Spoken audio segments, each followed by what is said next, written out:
a eu l'immense joie d'accueillir ce cru parmi les plus mythiques de Pessac-Léognan, le fameux château Carbonieux. Donc Carbonieux, c'est une des propriétés les plus anciennes de la région des Graves et donc de cette appellation communale Pessac-Léognan, classée dans les 2 couleurs. Ce sont les moines qui ont créé la propriété, qui l'ont développée, qui l'ont amenée pratiquement à ce niveau.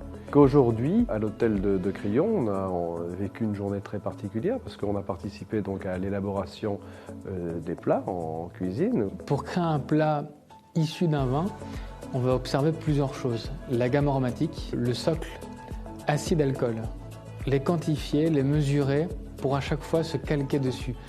Et donc bien sûr pour le vin rouge, on rajoute le curseur tanin.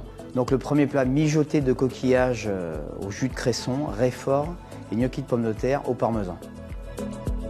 On fait une base de soupe de cresson dans laquelle on incorpore cette purée de cresson très verte. On va lier tous les coquillages à l'intérieur, ajouter un petit peu de beurre et à la fin on met un petit peu de réfort pour apporter de la vivacité. C'est un vrai dialogue entre la salinité, la persistance, la sapidité de Carbonieux blanc 2019 et cette touche quand même salée de coquillage, un bel écho marin remarquable. Pour ce qui est du vin rouge, on a voulu rendre hommage à ce vin. On garde beaucoup de fraîcheur, beaucoup d'éclat dans ce vin rouge. On n'a pas voulu chercher une viande, mais au contraire un foie gras. Donc le foie de canard est déjà particulier celui-là parce que c'est un foie gras de canard qui est élevé avec du maïs rouge.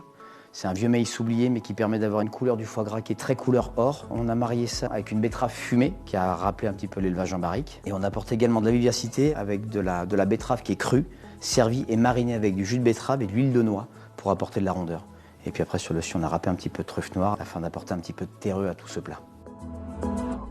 Pour le dessert, donc un dessert à base d'agrumes, un dessert remarquable d'ailleurs.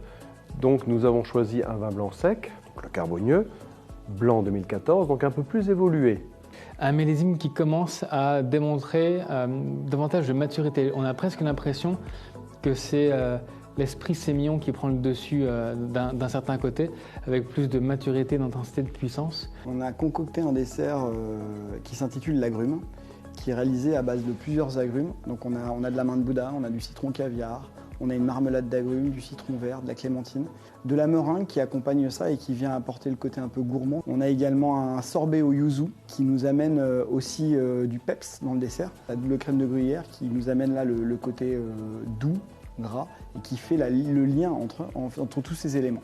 Finir un repas sur un dessert d'agrumes rafraîchissant avec la fraîcheur de Carbonieux dans son évolution, c'est prodigieux.